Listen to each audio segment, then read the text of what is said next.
सरिता पवार जी। श्री हरिवंश महाराज जी। महाराज जी, मैं वृंदावन से राधा रानी का विग्रह लेकर गई थी। राधा रानी ने मुझे 6 महीने सेवा करने का सौभाग्य भी दिया। उसके बाद मेरी लड़की ने दीपक जलाया जिससे मंदिर में आग लग गई और राधा रानी पूर्णतः उनका, जिससे मेरे अंदर ये भाव आ गया कि शायद राधा रानी मेरे से नाराज है। नहीं नहीं, राधा रानी अग्नि स्वरूप है, अग्नि स्वरूप में खेल गई हो। उनका स्वरूप केवल धातु का ही थोड़ी है, केवल कागज का ही थोड़ी है, वो आग स्वरूप भी तो है। तो अपने आप को आग स्वरूप में, वो अपने स्वरूप में लीन कर लिया, दूसरी विराजमान करो, उसमें सोचना क्या है? ये सब लौकिक बातें नहीं सोची जाए। आग लग गई तो आग भगवान का स्वरूप है कि नहीं? आग भगवान का स्वरूप है कि नहीं? तो भगवान अपने स्वरूप में उसमें खेल गए, अब हम दूसरा स्वरूप विराजमान कर लेते हैं। ये थोड़ी कोई अनिष्ट हो जाएगा, कोई नहीं, कुछ अनिष्ट नहीं होता। भक्त का कभी भी अनिष्ट नहीं हो सकता, चाहे आग लगे, चाहे पानी गिरे, चाहे पत्थर गिरे, चाहे वो खुद टूट जाए। टूट गए, हम यमुना जी में पधरा देते, दूसरे ले आते हैं, क्योंकि आप कोई टूटने वाले हो, आप टूटने वाले हो, आप अविनाशी हो, सच्चिदानंद हो। हम आपकी भावना कर रहे हैं, तो जिस पे भावना कर रहे हो टूटने वाला है। मान लो ये शरीर है, ये टूटेगा। जो विग्रह, मान लो आप विग्रह बहुत संभाल के ले जा रहे हो, ठोकर लगी, गिर गए, टूट गए, तो अब उसमें क्यों कोई अनिष्ट हो गया? नहीं, हम यमुना जी पर धरा देते हैं, दूसरे ले आते हैं, हम आपकी आराधना करेंगे, क्योंकि आपका जो स्वरूप है वो सच्चिदानंद है, वो कभी टूटने वाला नहीं है। और प्रगट में देखो, जो धातुओं से बने हुए हैं, जो मिट्टी से बने हुए हैं, या जो काष्ठ के बने हुए श्री विग्रह, कभी आग लगी तो सब जय जय श्री राधे हो जाएगा। तो आप लगेगा भगवान हमारे जल गए, तो जलाने वाला कौन था? भगवान ही तो थे, अग्नि भगवान ही तो थे। तो ऐसे भाव में रह जाता है। और बोले ठाकुर जी हाथ से गिर गए, हो सकता है कोई अनिष्ट हो जाए। क्यों? भूमि उनकी नहीं, वो खेलना चाहते हैं, गिर गए नीचे, कोई बात नहीं। हाँ महाराज जी, हम भी कभी कभी जैसे डर जाते थे उनकी सेवा करने में, और आपका उस दिन कथन सुना जिसमें आपने कहा था कि डर कर भक्ति नहीं होती है। हाँ, बाद में फिर महाराज जी हमें नहीं, मस्त रहना चाहिए। किसका प्रश्न था? दूसरी से जी विराजमान करो। महाराज जी, श्री जी नानी के बाल कृष्ण जी भी दोनों हाँ, मतलब दोनों विराजमान कर लो, दोनों विराजमान करो उसमें। हमारे ठाकुर जी को आग क्या बिगाड़ कर सकती? जब दावा न लगा ना पढ़ना भागवत में, तो अपने सब सखाओं से कहा आंख बंद कर लो, और मुंह से आग पी गए, मुंह से आग पी गए।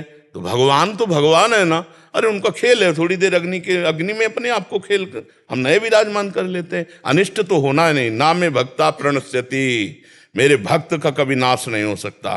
तो फिर हम भगवान की भक्ति में ऐसे कमजोर भक्त ना बने कि अरे अब के हो गया, अब वो हो गया। नहीं, हमें पूर्ण ज्ञान होना चाहिए, मेरे परमात्मा का बाल बांका भी कोई नहीं कर सकता, वो अविनाशी सच्चिदानंद है, और जितने रूप हैं ये सब मिटेंगे। अभी भूकंप हो जाए तो सब धराशायी हो जाएंगे? नहीं हो जाएंगे। लेकिन भगवान मिटने वाले हैं क्या? हमारा भाव मिटने वाला है क्या? हाँ नहीं, बिल्कुल नहीं। जैसे और मजबूत हो गया। हाँ नहीं, ठीक, हाँ, पुष्ट हो और खूब भजन करो, कोई अनिष्ट नहीं, किसी की ताकत नहीं कि अनिष्ट कर सके। अब हम भगवान की शरण में, हमारा अनिष्ट भी आएगा ना तो मंगल करके जाएगा, अनिष्ट भी आएगा तो मंगल करके जाएगा। हम भगवान की शरण पक्का कहते हैं, पक्का कहते हैं। अनिष्ट भी आएगा तो मंगल करके जाएगा, हम भगवान की शरण में। अब किसकी ताकत है? सीम की चाप सके को तासु, बड़ रखवार रमापति जासु। भगवान जिसके रक्षक, उसका बाल बाका कौन कर सकता है? मस्त। नामदेव जी के घर में आग लगी थी ना, सब पूरा जो कुछ बचा के रखा था लोगों ने और झोंक दिया।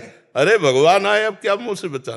तो स्वयं भगवान ने कुटिया छाई थी, स्वयं भगवान। तो हम का पॉजिटिव सोचे, निगेटिव के सोचे कि कोई अमंगल हो गया, कोई नहीं। आप मंगल भवन में अमंगल कहाँ होने वाला? राज्य कौन सा नाम जाप करें? अब हमसे पूछोगे तो हम तो आशिक राधा नाम के हैं। राधा राधा राधा, हमारा तो जीवन राधा राधा है। मयंक शराफ जी। राधे राधे। राधा वल्लभ श्री हरिवंश महाराज जी, आपके चरणों में कोटि कोटि प्रणाम। महाराज जी, दास शरीर से ग्रस्त वो एक डेंटिस्ट है। महाराज जी, मैं शिव शक्ति उपासक हूँ, लेकिन दिनचर्या व साधना में आपके मार्गदर्शन से ही चलता हूँ। प्रतिदिन पवित्र आसन पर व चलते फिरते काम करते हुए आपके बताए हुए शाम सदाशिव नाम का जप करता हूँ। महाराज जी, मेरा प्रश्न है कि आपने कुछ प्रश्नकर्ताओं से कहा था कि सिद्धासन में लंबे समय तक बैठने से ऊर्जा ऊर्ध्वगामी होती है, तो क्या उससे ग्रस्त जीवन में कुछ समस्या आ सकती है क्या? महाराज जी, एक ग्रस्त व्यक्ति को कितनी देर सिद्धासन में बैठना? हाँ, गृहस्थ आदमी को नियमित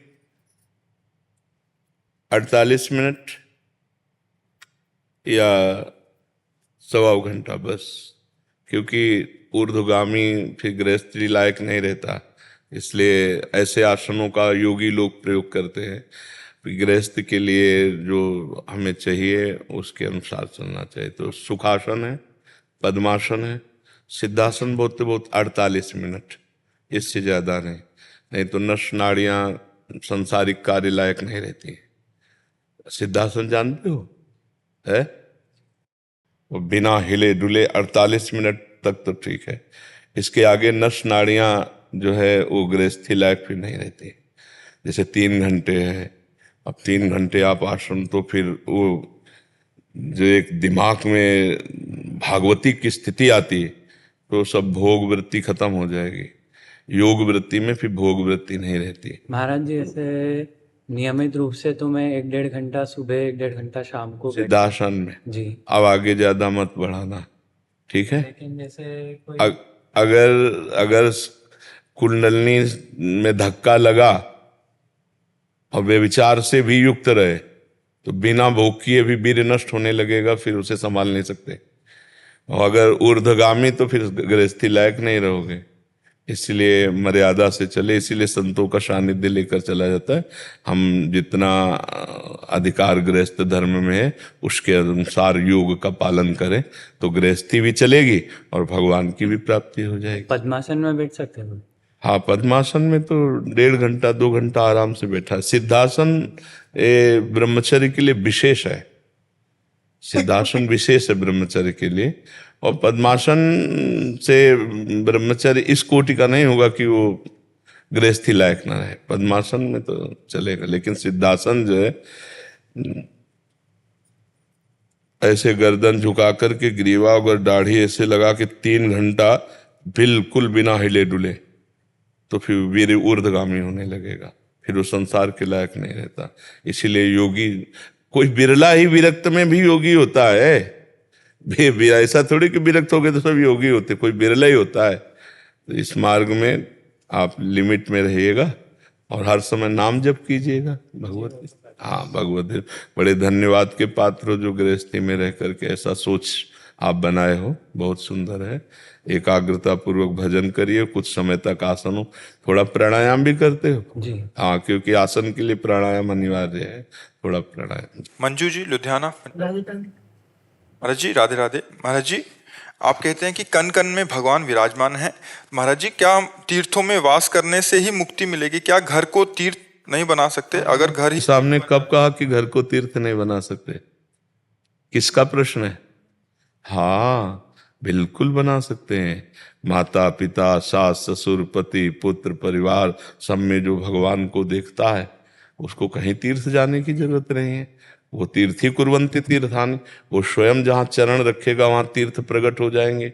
सातरति सातरति सा लोकांतार्यति, वो स्वयं तर जाएगा लोगों को तार देगा। पर ये भावना तो आवे ना, ये घर बैठे भावना थोड़ी हो जाएगी।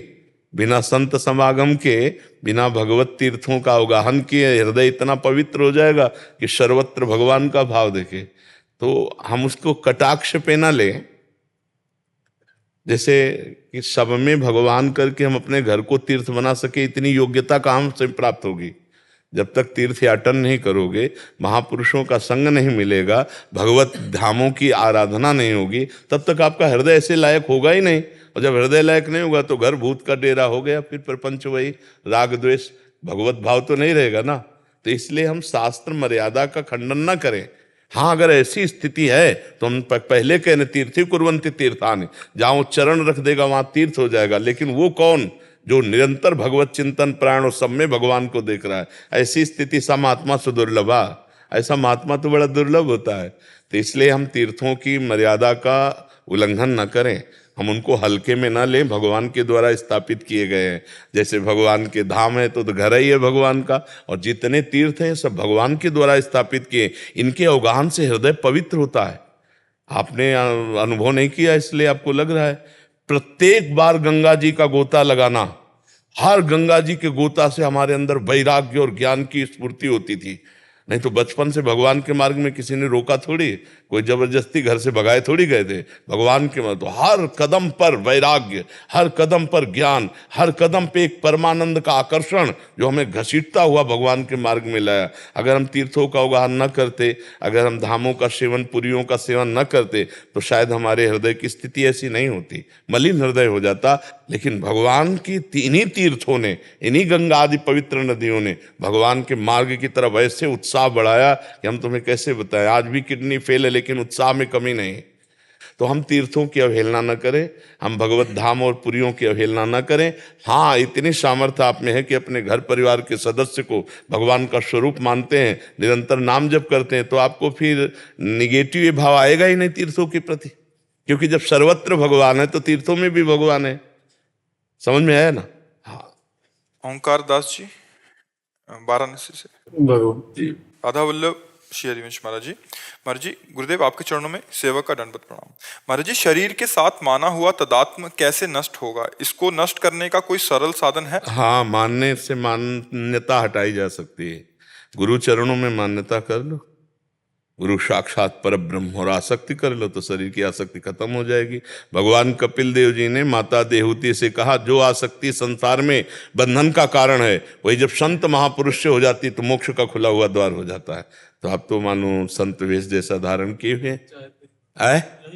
हाँ, गुरु चरणों में आसक्ति हो जाए तो मोक्ष का खुला हुआ द्वार है, कोई बंधन नहीं। पर गुरु चरणों में प्यार होना बहुत कठिन है।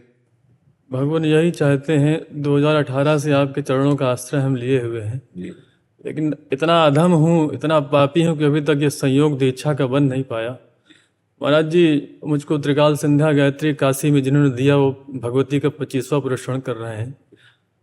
भगवान, मैं आपसे संन्यास दीक्षा चाहता हूँ, मेरे ऊपर कृपा करें। हाँ, उसके लिए हमने कुछ सूत्र बताए हैं अपने निज जनों को, उन सूत्रों में पास हो जाइए, आप संन्यास ले लीजिए। आप तो सन्यासी है ही, आप संन्यास लेकर भजन कीजिए। जो सूत्र है वो आपको से ये वार्ता करेंगे, उनमें अगर आप पास हो जाएं तो बस पास हो गए। क्योंकि कपड़ा बदल लेना केवल संन्यास नहीं कहलाता है। अगर हमारी चित्त की वृत्ति में हाहाकार नहीं मचा भगवत प्राप्ति का, तो हमें लगता है संन्यास नहीं लेना चाहिए। मतलब चिल्ला चिल्ला के रोने का मन होता है कि हे प्रभु, कैसे आप प्राप्त हो गए। बस कुछ अच्छा नहीं लगता। अगर कोई कह दे कि आप प्राण दे दो, प्रभु मिल जाएंगे, तो प्राण एक क्षण में दे दे, ऐसी आशिकी होती है भगवान की तरफ की। तो ऐसी आशिकी में तो ठीक है, नहीं तो फिर मतलब भेष ले लेना, भंडारा में पेट जिलाना, रुपया पैसा संग्रह करने लगना, इससे अच्छा है संसार में बना रहे। ये नौटंकी नाटक ना करे, अच्छा है संसार में बना रहे। अगर विरक्त हो तो फिर खाने की धार पर चलना है। जैसे बने, एक बार अन्न डाल लिया, प्राण पोषण, रात दिन भजन में लगे, किसी से कोई मतलब नहीं, तब तो विरक्ति का आनंद आएगा। और अब समय कितना रह गया है जीवन का। हाँ, बिल्कुल पक्का निश्चय करके चले। एक साधु सत्संग सुन करके काशी से आए, तो उन्होंने बताया कि मैं वेदांत श्रवण करता हूँ और इतने दिन से विरक्त हूँ, पर जब आपका सत्संग सुना तो मुझे लगा कि मैं कोरा हूँ अंदर, वो बात नहीं है। बोले, एक बात हमारी क्या कमी आप बता दीजिए। काशी से आए थे तो पूरा निरीक्षण करके उनको बताया, एक ही कमी है, इसका सुधार कर लीजिए। सुधार किया, दूसरी दिन आए साष्टांग दंडवत। दूसरी बार जब आए बोले बहुत आनंद है। और जब तीसरी बार आए तो फेस उड़ा। तो हमने कहा, कहाँ गया आनंद? बोले, में महंत बना दिया गया हूँ, खत्म, परमार्थ खत्म, वैभव मिल गया, राजी हो गया। चले थे कहाँ, पहुंच कहाँ गए। ये कहते हैं कि मनोरंजन की वाटिका माया की ऐसी है कि वैसे फेंक देती, कंचन कामिनी कीर्ति, और साधक उसी में मनोरंजन में फंस जाता है। ये मानती लेने के लिए थोड़ी है, ये तो मिटाने के लिए। जैसे शरीर तदात्म शब्द बोला ना, इसको मिटाने के लिए। भगवदानुराग में अश्रु प्रवाह हो रहे, आनंद से बैठे भगवान के चिंतन में डूबे हैं, ये जीवन का लाभ है। ये सब कूड़ा करकट है, जाने वाला है, शरीर जाने वाला है, यहाँ कुछ लेके जाना नहीं। और विरक्त हो चुके हैं, फिर भी हम इसमें लगे हैं, तो फायदा क्या हुआ? रात दिन भगवदाकार वृत्ति तन्मया। अरे दिव्य शक्तियां जागृत करे, दिव्य शक्तियां खूब निश्चय पक्का होना चाहिए, नहीं तो आगे फिर सब डिसमिस हो जाता है। वैराग्य का मतलब है अपने तन मन प्राण सर्वस्व भगवान को समर्पित करके रात दिन केवल भजन करेंगे, बस खत्म खेल, कोई सब परीक्षा नहीं है। और जहां थोड़ा भी दबाव पक्ष अहंकार बर्दाश्त नहीं कर पाता, गुरुपद पंकज सेवा तीसरी भक्ति अमान, मान रहित होकर गुरुदेव के चरणों में समर्पित हो जाना, बस फिर सब अपने आप ठीक हो जाएगा, अपने आप ठीक हो जाएगा। विकास कुमार जी मेरठ से। राधे राधे गुरु जी। राधे राधे गुरु जी। गुरुदेव भगवान, आपने मुझ अधम पर अहेतु की कृपा की, क्योंकि जो निकृष्ट पाप कर्म को छोड़ने का प्रयास करके मैं हार गया था, वो पाप कर्म आपके श्रीमुख से निकले प्रवचन से श्रवण मात्र से ही उसका शमन हो गया। गुरुदेव भगवान, मेरा प्रश्न यह है कि मेरे अंदर जो पाप कर्म के विचार आते हैं उनको क्रिया में तो नहीं उतार रहा हूँ, किंतु वो निकृष्ट विचार पूर्व की तरह ही मन में आकर कष्ट देते हैं और क्रिया करने को बार बार प्रेरित करते हैं। गुरुदेव भगवान, नाम जप के द्वारा उसे डिलीट करो, मिटा दो उसे नाम जप के द्वारा। जैसे हम नाम जप करते हैं और सामने आ रहे हैं, ना हम बुरा माने ना अच्छा माने, तो डिलीट हो जाएगा। बुरा मानेंगे तो रुक जाएगा, अच्छा मानेंगे, अभी आप बुरा मान रहे हो इसलिए वो रुके हुए हैं, नहीं तो डिलीट होना शुरू हो जाएगा। जितना नाम जप किया जाता है, वो नाम जप के समय जो हमारी पाप प्रवृत्तियां प्रकट होती हैं वो नष्ट होने के लिए प्रकट होती हैं।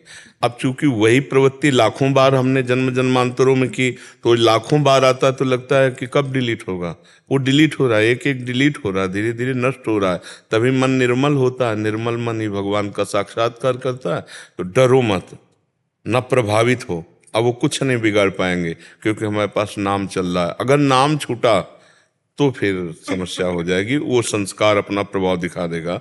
अगर नाम चल रहा है तो इसीलिए हनुमान जी ने कहा हनुमंत विपत्ति प्रभु सोई, जब तो सुमिरन भजन न होई। जिस समय सुमिरन भजन नहीं हो रहा, उसी समय गलत संस्कार हम पर हावी हो सकते हैं, नहीं तो वो आएंगे और नष्ट होकर चले जाएंगे। नाम जप करो, बिल्कुल डरो मत, चिंता मत करो, अपने पास नाम है ना, नाम जिस समय डर लगे उस समय नाम और रफ्तार से जपो, खाली समय मत दो, तो ये जो पाप प्रवृत्तियां हैं ये सब भस्म। गुरु जी, जैसे नाम जपता हूँ तो थोड़ी देर बाद किसी घर के व्यावहारिक कार्य में बस छूट जाता है। हाँ, तो जब फिर याद आवे तो फिर पकड़ो, इसी को तो अभ्यास कहते हैं। अभ्यास योग युक्तेन चेतसा नान्यगामिना, जब याद आवे तब फिर राधा राधा राधा राधा राधा, और जितना समय हमारा खाली गया उस समय को हम भगवान को अर्पित कर। रात्रि में सोते समय पूरी दिनचर्या। बहुत सुंदर, बहुत अच्छे हो आप, ऐसे चलते रहो, भगवान की कृपा से लोक और परलोक सब बन जाएगा, आप चिंता मत करो।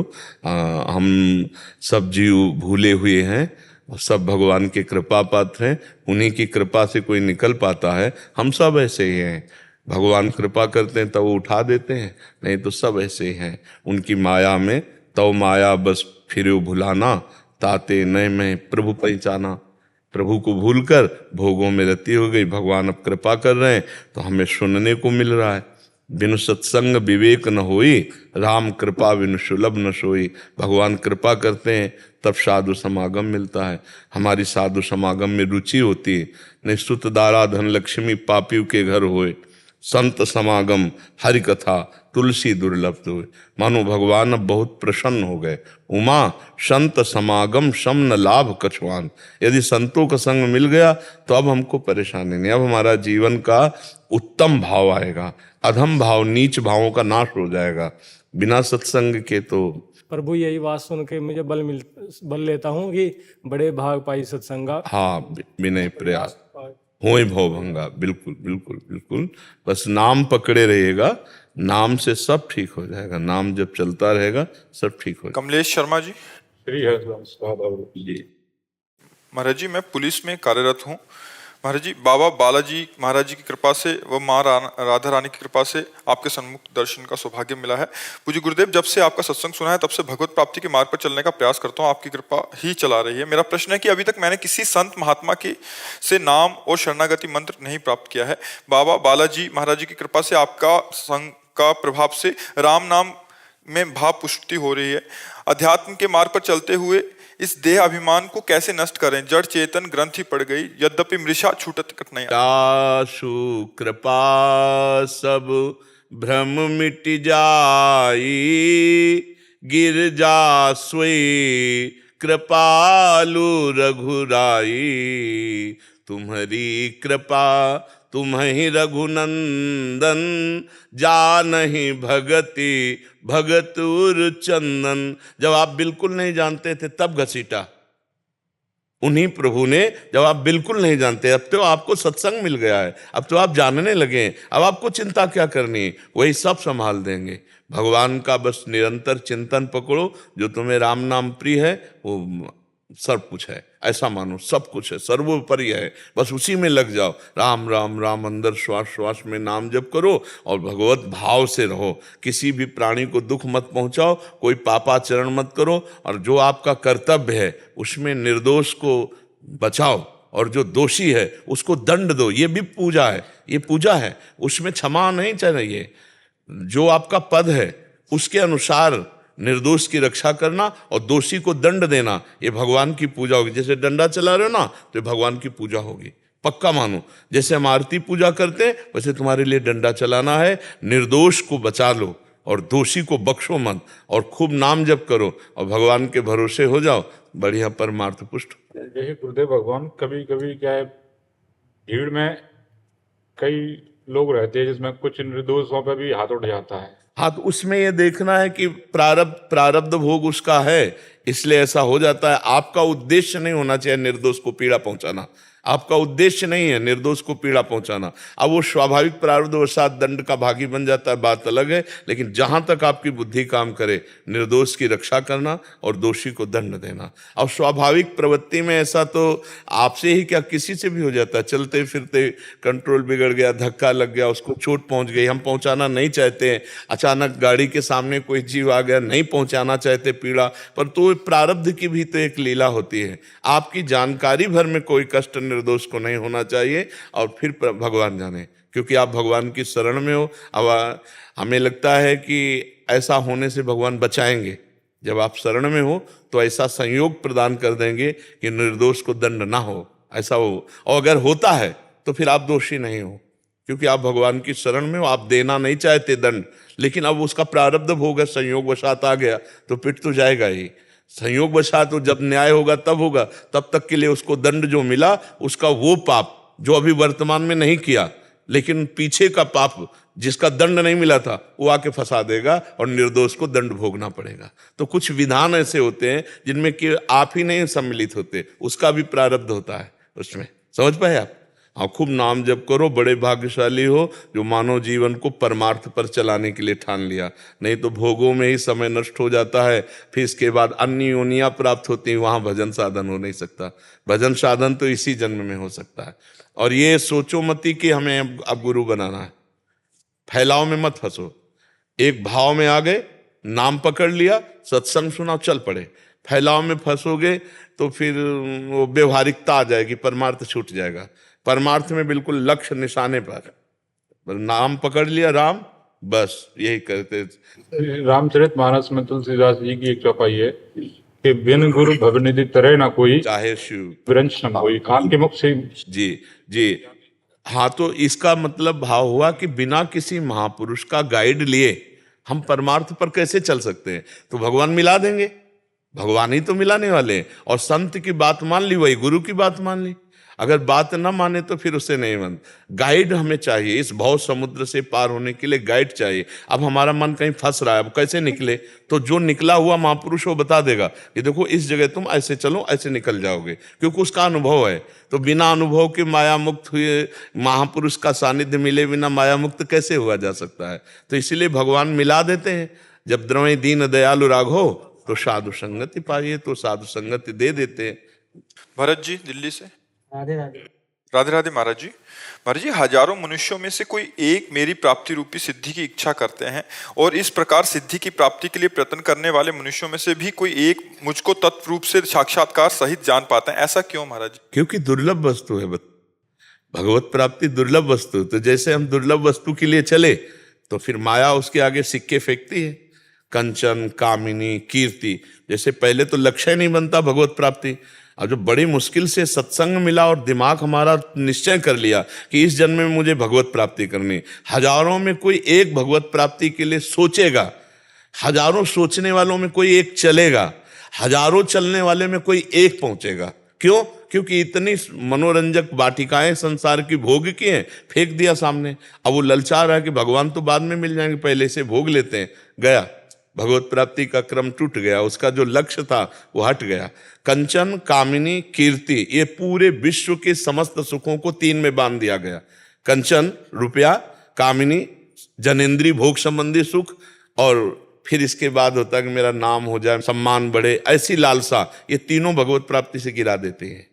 एक रसेंद्री जनेंद्री के भोग, रुपया पैसा के भोग और मान प्रतिष्ठा का भोग, ये भगवान से विमुख कर देता है। जब इस पर विजय प्राप्त कर ले तब रिद्धियां सिद्धियां, रिद्धि सिद्धि पेरे बहुआई, बुद्धि लोभ दिखावे भाई, होय बुद्धि जो परम सयानी, तिन तन चितैना अनहित जानी। इन रिद्धियों से सिद्धियों से अनहित हो जाएगा, भगवान की प्राप्ति नहीं होगी।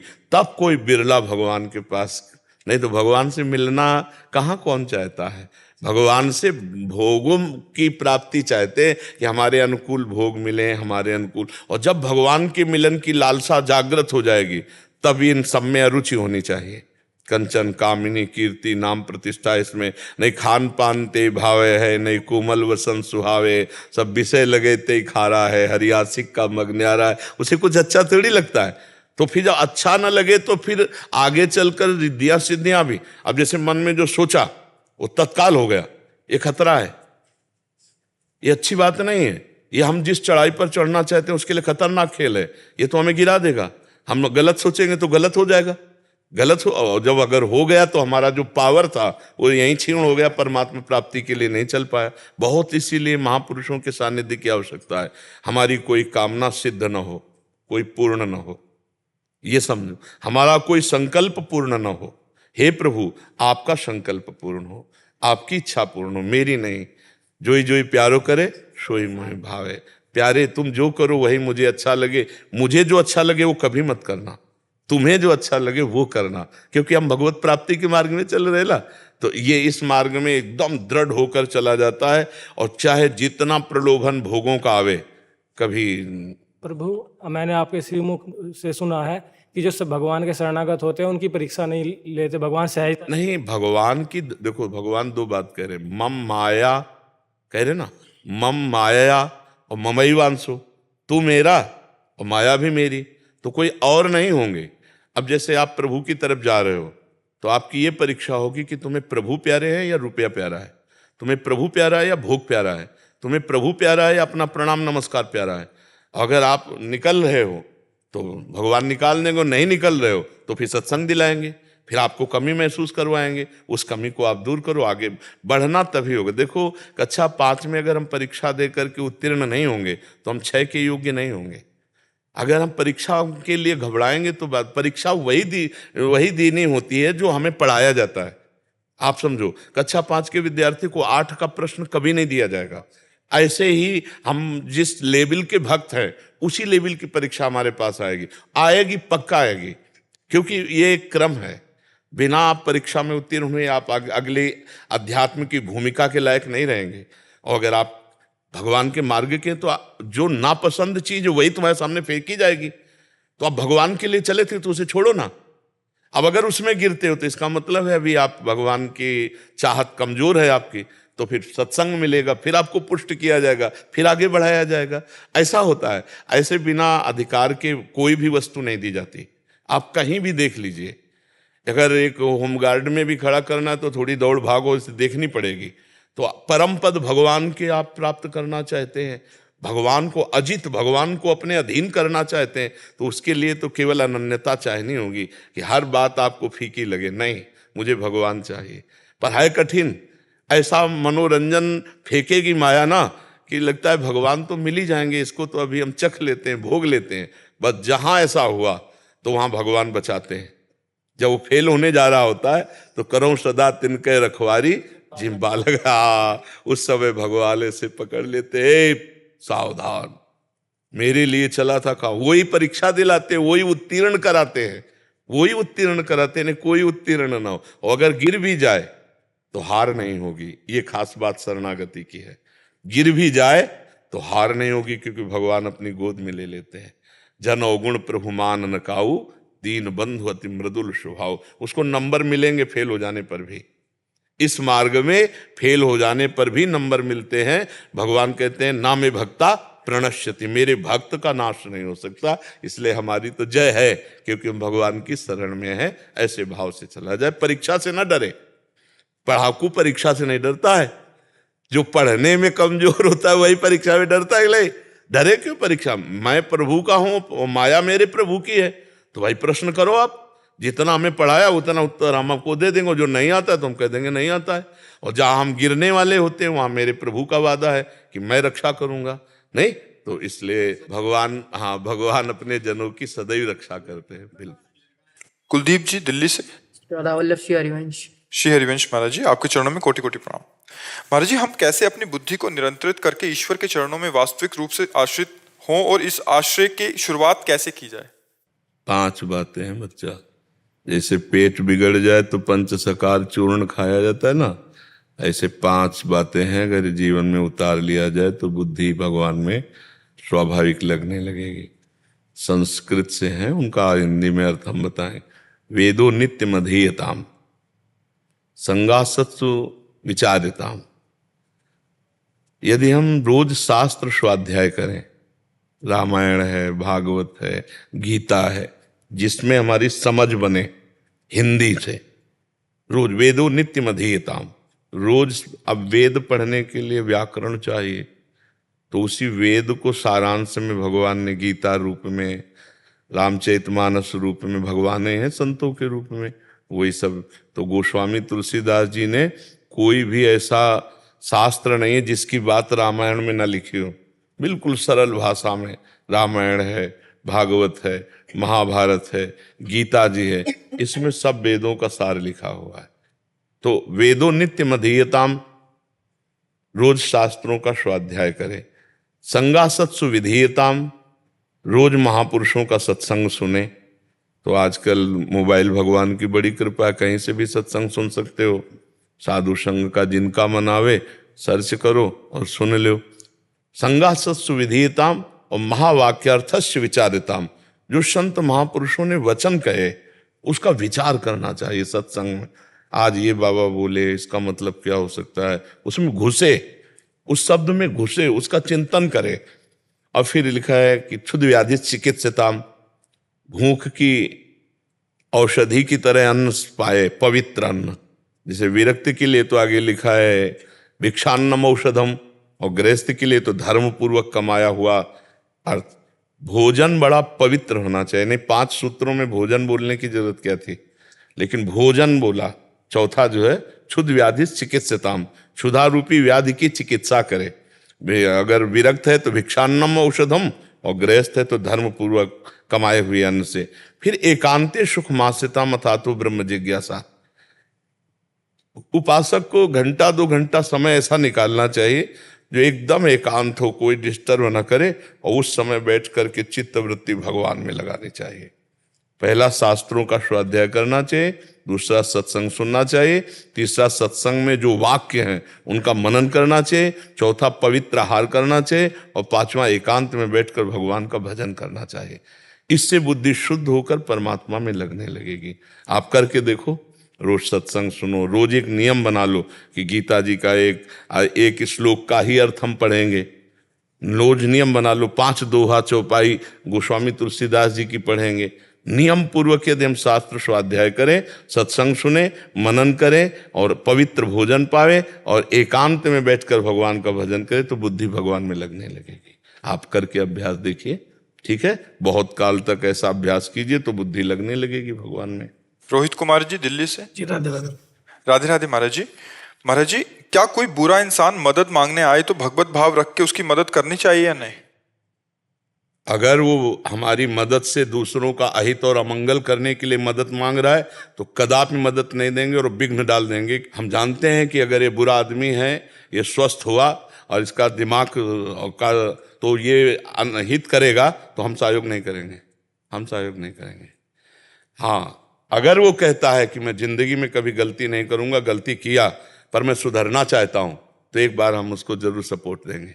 और ये पता है कि ये बुरा आदमी है, इसे चाहे जितना दूध पिलाओ ये विषय उगलेगा, तो हम उसको सहयोग नहीं करेंगे, क्योंकि वो फिर दूसरों का अमंगल करेगा, दूसरों का अहित करेगा। इसलिए शास्त्र हमारा आदेश जो करता है, ऐसे नहीं। अगर वो सुधरना चाहता है तो हम पूरा प्रयास उसको सपोर्ट करने का है। और अगर वो सपोर्ट पा करके या नहीं तो मंगल किसी का करेगा तो हम बिल्कुल सहयोग नहीं देंगे, ऐसा चाहिए। सुबोध जी मुजफ्फरनगर से। श्री हरिवंश गुरुदेव, आपके चरणों में कोटि कोटि प्रणाम। गुरुदेव भगवान, यदि साधक का शरीर किसी असाध्य बीमारी से ग्रसित हो जाए और ऐसा प्रतीत हो कि साधक के शरीर को पूर्ण होने में कुछ ही दिन शेष हैं, तो अंतिम समय में साधक के संसारिक सगे संबंधी अंतिम समय में उससे मिलने के लिए आते हैं। इस स्थिति में साधक शरीर संबंधियों को मोह में ना फंसकर अपने अंतिम को कैसे सुधारे? सावधान हो क्या जाए, ऐसी मुझे जाना है। सावधान अगर साधक हो जाए, मुझे जाना, ये सब माया की फांसी है। किसी से कोई मतलब न रखे, जाने के पहले ही जाने की व्यवस्था में हो जाए। न देखना, न सुनना, न बोलना, न खाना, न पीना।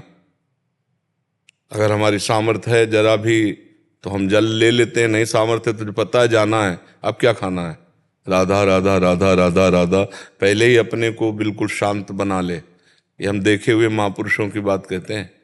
उन्होंने देख लिया कि अब शरीर छूटने वाला है तो पहले ही शरीर छूटने की नाटक में आ गए। न देखना, न सुनना, न बोलना, न लाख बुला रहे हैं, बोल ही नहीं रहे।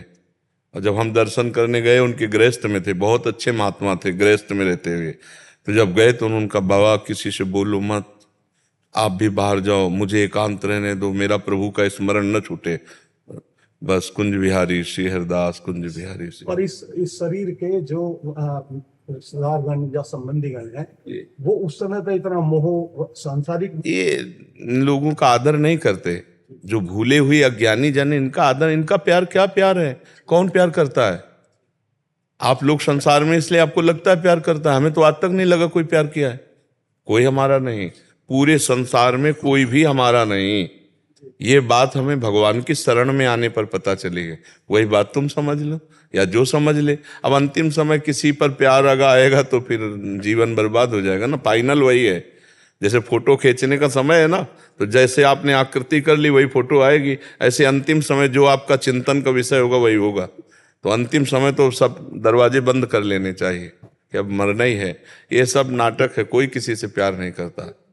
कई बार देखा है व्यवहार में कि अगर किसी पे ऐसी अंतिम समय में स्थिति आती है तो सभी रिश्तेदार दूर दूर के वो इकट्ठे होते हैं और आने का प्रयास, अंतिम बिगाड़ने के लिए।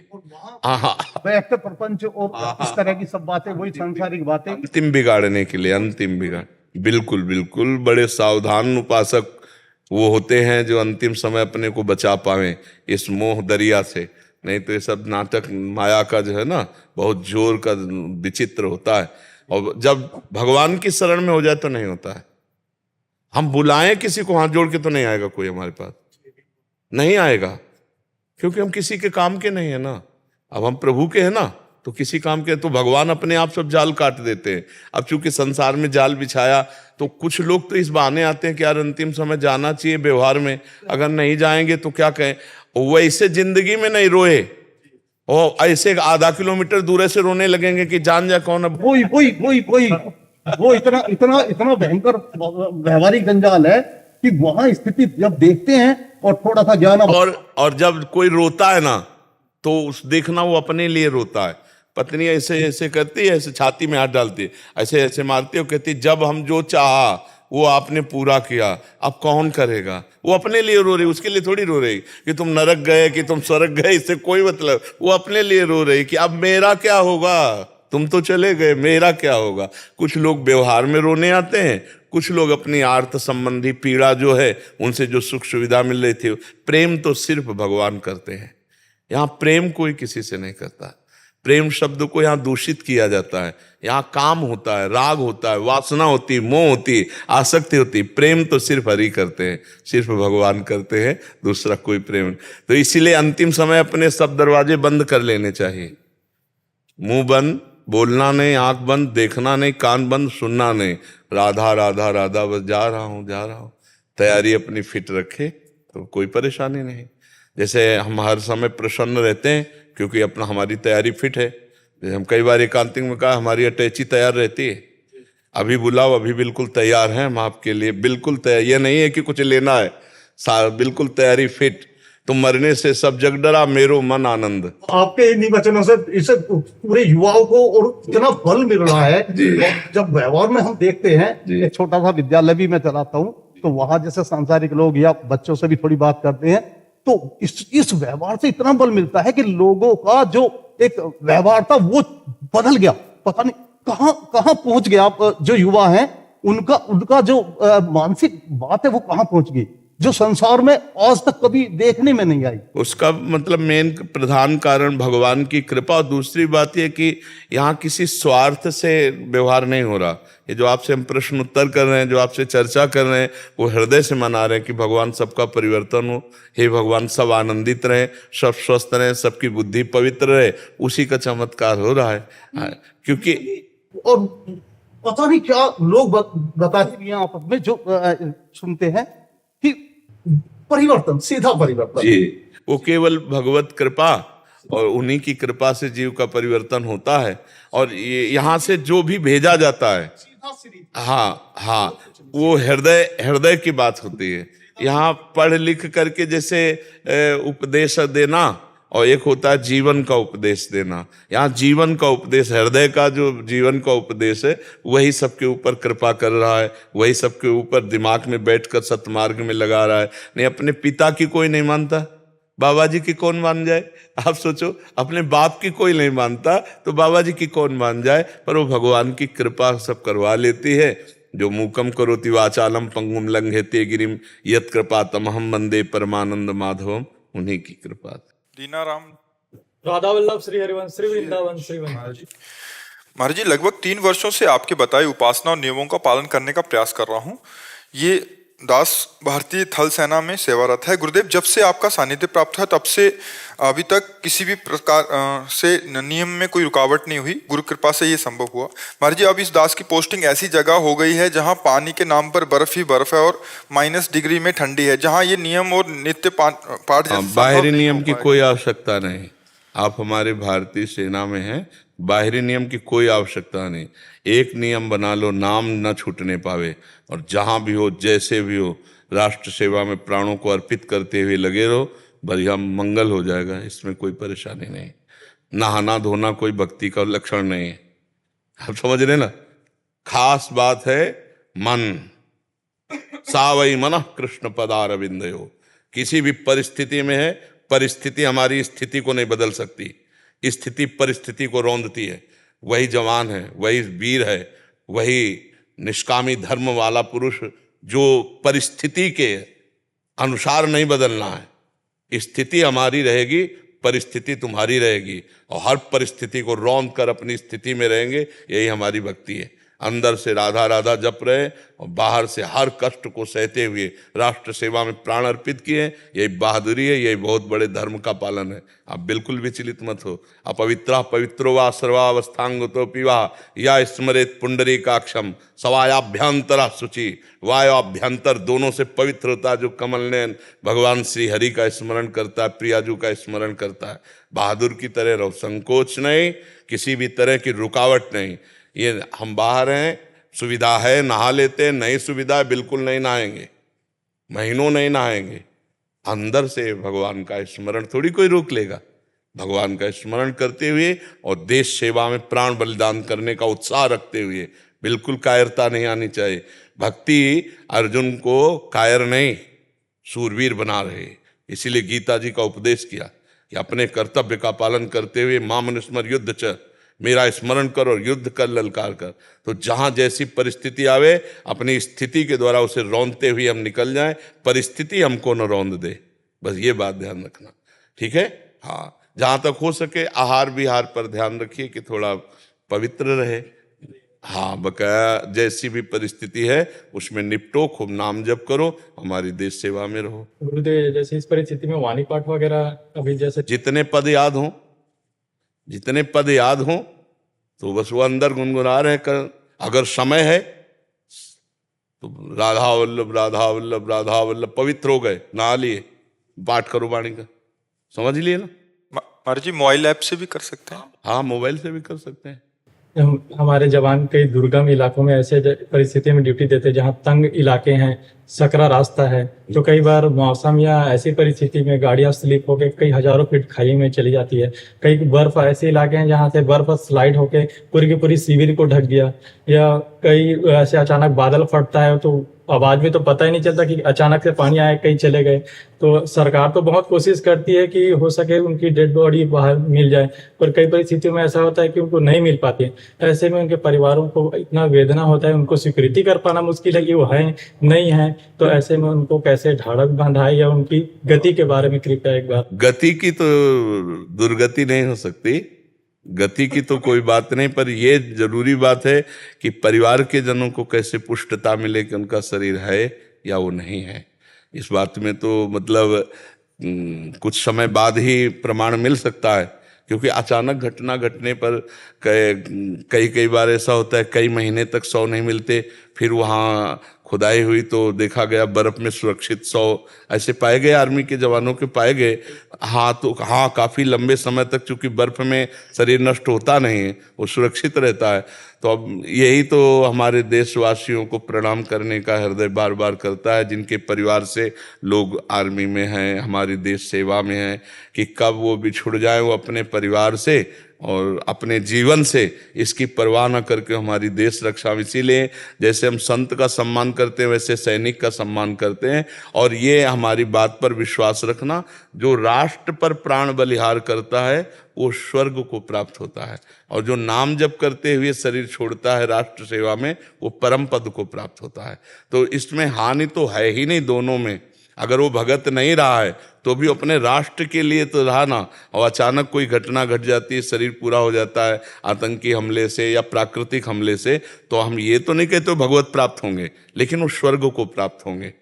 भगवान ने कहा है कि अगर तू जीतेगा तो भूमि का राज्य मिलेगा और शरीर छोड़ेगा तो स्वर्ग मिलेगा, क्योंकि वीरता पूर्वक वो राष्ट्र सेवा में है, संपूर्ण राष्ट्र सेवा में है। इसलिए चिंता की तो कोई बात है नहीं, पर उनके परिवार को समझाया नहीं जा सकता, क्योंकि उनके हृदय में जो मोह है, जो अपनापन है, और वो पता चले कि कोई खबर ही नहीं है तो व्याकुल तो रहेंगे, या खबर मिले कि वो शांत हो गए तो उनके लिए बहुत बड़ी हानि का विषय होता है और वो बहुत दुख से युक्त रहते हैं। इसलिए हमारे सरकार भी पूरे उनके परिवार की व्यवस्था करती है। तो अब जीवन तो ऐसे जाना ही है, अगर राष्ट्र के लिए जा रहा तो उत्साहपूर्वक देना चाहिए, क्या उसमें संकोच का विषय नहीं रखना चाहिए, उसमें निराशा नहीं आनी चाहिए, उदासी नहीं आनी चाहिए। बिल्कुल बिल्कुल। हमारा स्थान तो सुरक्षित हो गया गुरुदेव, आप निकुंज में ही जाने आपके। हाँ, नाम जब करते रहोगे ना, पक्का कहीं भी हो आप निश्चिंत रहिए। हम राष्ट्र सेवा में बहुत श्रद्धा रखते हैं। जो राष्ट्र सेवा में है, हम जैसे एक संत माला लेकर भजन करते हुए जगत मंगल की सोचता है, ऐसे वो राइफल लेकर के भारत के मंगल के लिए प्राणों की बलिदान की स्थिति में तैयार रहते हैं। तो हम पक्का, हम लोगों का जो भजन है ना, वो आप ही लोगों के लिए है, वो कोई व्यर्थ नहीं जाएगा। हम उस देश में रहते हैं जहाँ एक से एक भजनानंदी हैं, और उनका भजन का प्रभाव सर्वे भवन्तु सुखिना सर्वे सन्तु निरामया सर्वे भद्राणि पश्यन्तु मा कश्चित् दुःख भाग् भवेत्। हमारे देश के ऋषि भजन करते हैं जगत मंगल के लिए, विश्व मंगल के लिए, तो उसमें आप भी तो है ना, आपका भी तो मंगल छुपा हुआ है। आप निश्चिंत रहिए, राष्ट्र सेवा में समर्पित। तो स्थिति ऐसे है कि पहले तो लोग देख के मूवी देखते थे, कोई और वीडियो देख रहे हैं, अब ऐसे हमारे जवानों में बहुत सी, मैं खुद जाके अपने साथ के बंदों में देखता हूँ, वो बैठ के गुरुदेव का सत्संग सुन रहे हैं और वो वाणी पाठ कर रहे, कोई और कुछ कर रहे। तो ऐसे इतना मतलब जवानों में इतना सुधार है, इतना जोश है कि गुरुदेव सब गुरु चरणों को। हाँ नहीं, भगवान सबका मंगल करे, सबका मंगल भगवान करते। नवीन कुमार यादव जी, बेंगलोर से। राधे राधे महाराज। महाराज जी, आपके चरणों में कोटि कोटि प्रणाम। महाराज जी, किसी भी कार्य को करने में अगर सफलता ना मिले तो बार बार प्रयास करना छोड़ देना चाहिए? नहीं, उचित है, बार बार प्रयास करना चाहिए। ऐसा नहीं कि असफलता हर बार लगेगी, किसी न किसी बार तो हम सफल हो ही जाएंगे। हमारी असफलता का कारण हमारे पूर्व प्रारब्ध है, तो कब तक पूर्व प्रारब्ध हमको गिराते रहेंगे? एक दिन तो सफल हो ही जाएंगे हम। तो हमें अपना अनुष्ठान या अपना कर्तव्य नहीं छोड़ना चाहिए। महाराज जी कहते हैं कि अगर बहुत ज्यादा, अगर राधा रानी नहीं चाहते हैं कि आपका ये कार्य हो। देखो, पहली बात तो राधा रानी पे मत छोड़िए, क्योंकि वो किसी के कार्य और होना या ना होना इससे उनका कोई मतलब नहीं। आप सोचो, छोटे मोटे यहाँ की बातें प्रधानमंत्री से कोई ताल्लुक है क्या? पर ताल्लुक है क्योंकि वो हमारे राष्ट्र के हैं, तो ऐसे अनंत ब्रह्मांडों के स्वामी प्रिया प्रीतम है। लेकिन हम सब अपने कर्म के अनुसार भोग रहे हैं, सुख या दुख, पाप या पुण्य, उसी का मुझे फल मिलता है। तो अगर हम राधा राधा करते हुए प्रयास करेंगे तो राधा रानी हमारी बात पूरी करेंगी, आज नहीं तो कल पूरी करेंगी। कोई प्रारब्ध भोग है वो हमको बाधा पहुंचा रहा है, नाम जप के द्वारा और हम प्रयास के द्वारा उस प्रारब्ध को पीछे ठेलेंगे, आगे हम विजय प्राप्त करेंगे। ऐसा नहीं है कि हम जीवन भर हारते ही रहेंगे, ऐसा कोई नहीं हारा, ऐसा कोई नहीं जीता कि जीवन भर जीता ही रहा है, नहीं, कहीं ना कहीं उसको भी मुँह खानी पड़ी है। तो इसलिए हम प्रयास को निष्फलता देख करके ना छोड़ दें। सफलता और निष्फलता ये फल है, हमारा प्रयास जरूर होना चाहिए सफलता के लिए, और अगर निष्फलता आती तो हमें उदास भी नहीं होना चाहिए, फिर प्रयास करना चाहिए। सफलता चरण चूम लेती है प्रयास करने वाले को, पक्का। उत्साह संपन्न मदीर्घ सूत्रम क्रिया विधिज्ञम व्यसने सुशक्तम सूरम कृतज्ञम दृढ़ सौहृदंच लक्ष्मी स्वयं याति निवास है। तो स्वयं लक्ष्मी उसके घर में वास करने लगती है। जो कार्य करना है उत्साह संपन्न होकर, दीर्घ सूत्रम, अभी करना है, कल के जो काम करना है वो आज करना है, क्योंकि पता नहीं कल मैं रहूं कि ना रहूं। आज मैं अभी इसी क्षण इस कार्य का अनुष्ठान करता हूं। क्रिया विधिज्ञम, हर क्रिया को विधि के अनुसार जानने वाला हो, और अपने जो व्यापार है, अपना जो कार्य है उसमें आसक्ति चित्त होना चाहिए। व्यसने सुशक्तम, और शूरम, बलवान होना चाहिए, हृदय में कभी निराशा नहीं आनी चाहिए। कृतज्ञम, दूसरे के द्वारा किए हुए उपकार को मानने वाला होना चाहिए। लक्ष्मी स्वयं अपने आप आ जाएगी, हमें परेशान होने की जरूरत नहीं, हमें अपने कर्तव्य का पालन करने की जरूरत है। निराशा तो नहीं, सबको सफलता मिलती हो ऐसा ही नहीं, और हर बार असफलता ही होती हो ऐसा भी नहीं, तो हमें निराश नहीं होना है। मनुष्य शरीर अविनाशी, भगवान के अंश है, हम प्रयासरत रहेंगे, हम विजय प्राप्त करेंगे। नाम जप करते हैं, भगवान के आश्रित हैं, तो हमारे को सफलता मिलेगी। समझ रहे ना जी? महाराज जी प्रश्न है, आपने बताया माता पिता जैसे रहना चाहे उनकी सेवा करो। मैं सेना में हूँ, माता जी ब्रज क्षेत्र छोड़ के नहीं जाना चाहती जी।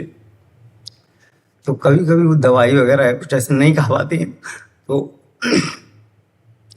उनको फोन पे जैसे कुछ बोल दिया, आपने क्यों नहीं खाई, और कुछ बोल देता हूँ कुछ समय, लेकिन बाद में बहुत बुरा लगता है।